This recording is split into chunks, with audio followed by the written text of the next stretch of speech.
I want you to look at something right now. Think of some major goal you want, or maybe it's one you're already working on, and you have experienced a lot of setbacks, a lot of defeats. You've experienced a lot of disappointment. Maybe you've already given up, and maybe you just need a little fire, a little encouragement to get back in the game again. Here's what I want you to look at. There are winners, there are losers, and there are people who have not discovered how to win. And all they need is some coaching. All they need is some help and assistance, just a little support. All they need is some insight or a different strategy, a plan of action to make some adjustments that will open up the key to a whole new future for them, that will give them access to the unlimited power that they have within themselves. That's all that they need.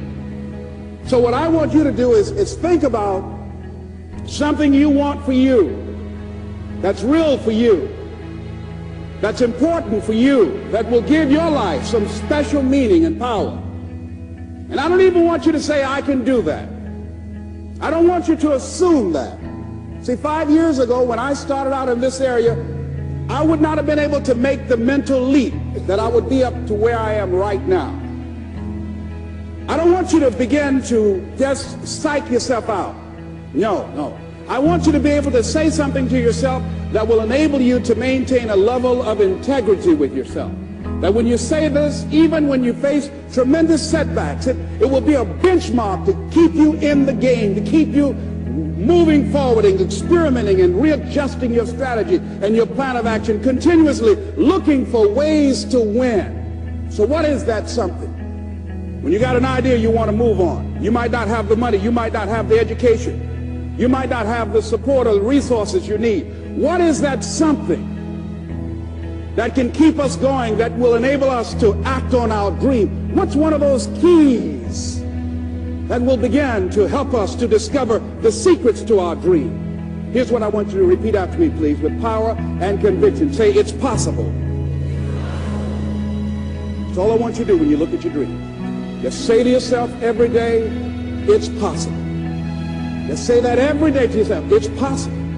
Because what does that do? See, it begins to change your belief system. See, the way in which we operate, ladies and gentlemen, it's a manifestation of what we believe, what's possible for us. Whatever you've done up to this point, all that it really is a duplication, it's a reproduction of what you believe subconsciously that you deserve and what's possible for your life. Most people operate out of their personal history, out of their memory, things they've done, things they've experienced, things they've seen, things that they have observed. What I'm suggesting that you operate out of a larger vision of yourself. I want you to see yourself doing what you want to do, experiencing what you want to experience, having what you want to have, doing what it is that gives your life some meaning and value. Operate out of your imagination, not your memory. Because whenever you look at where you want to go, I'm wanting to warn you, you will have some conversation back here after you go through the data that you've experienced in life saying you can't do it. And so what you want to begin to do is ignore that inner conversation. Well, most people, ladies and gentlemen, when something happens to them, what they do is they begin to believe that that's the way it is. That's the way it's always been. And they can't see the possibility of it being any different. Example, before April 1954, the common belief, the universal belief, because it had been tried again and again and again and people had failed, the belief was that man was not physically capable of breaking the 4-minute barrier, that he could not run a mile in less than 4 minutes. That was the belief on the planet. It had never been done. But here's what happened, ladies and gentlemen. Roger Bannister came along, and he broke the 4-minute barrier. Now here's what's significant about that. Since that time, up to this day, over 20,000 people have done it, including high school kids. What changed? 20,000 people. What changed? Here's what happened when they got on the track. They knew it had been done. And because they knew it had been done, there was a new belief about this barrier. about this goal that was unreachable. And those 20,000 people got in a race believing, knowing in their heart that someone had done it, that it's possible, that they could do it. And I'm saying that if you know anybody that had some goal, some dream, something they wanted to do, and they did it, then I'm saying that you know in your heart that if someone has done it, then you can do it. It's possible. And that if someone can make their dream become a reality, that it's possible that you can make your dream become reality. And so as you begin to look at where you want to go, beginning to embrace that, it's possible. I'm blessed and highly favored. I've got a lot going for me. I got some good stuff in me. And it's possible that I can bring my greatness out here in the universe. That I can do what I want to do. It's possible I can write my own book. I can have my own business. I can take the trip and travel around the world. It's possible. I can bounce back from adversity and reinvent my life. It's possible. Regardless of where I am, the things can get better for me. It's possible. I'm thinking about two men right here in Chicago who were fairly successful, similar background, educated. They worked for a corporation for many years, and they were among many people that were laid off.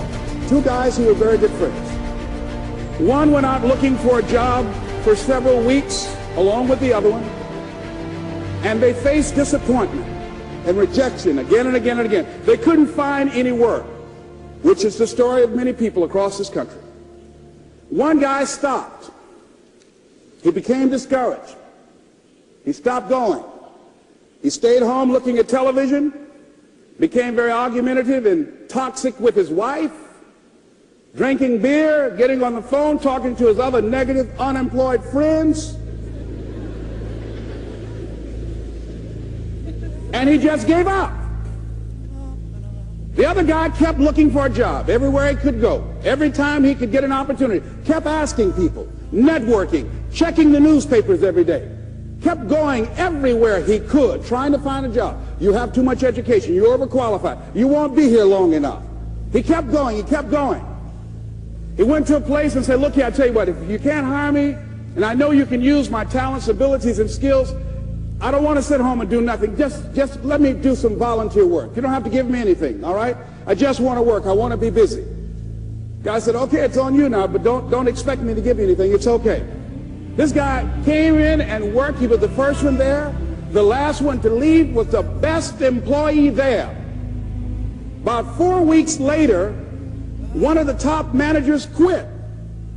They were looking for a replacement. Guess who they selected? This other guy. This guy who was volunteering his time. He got the job. What was the difference between the two men? Eyesight and mindsight. Eyesight is judging on what you see, judging according to appearances. But mindsight is how you interpret what you see. One guy said, it's not possible, it's over, I'm finished. I can't do it. I can't make it. He surrendered. I've faced rejection again and again. I'm not going anymore. There are no jobs out there.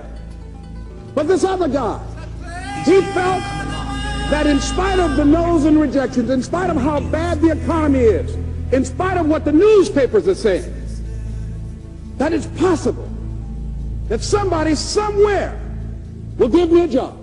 He just kept going, thinking it was possible. And guess what, ladies and gentlemen? That's what we have to do with our dreams.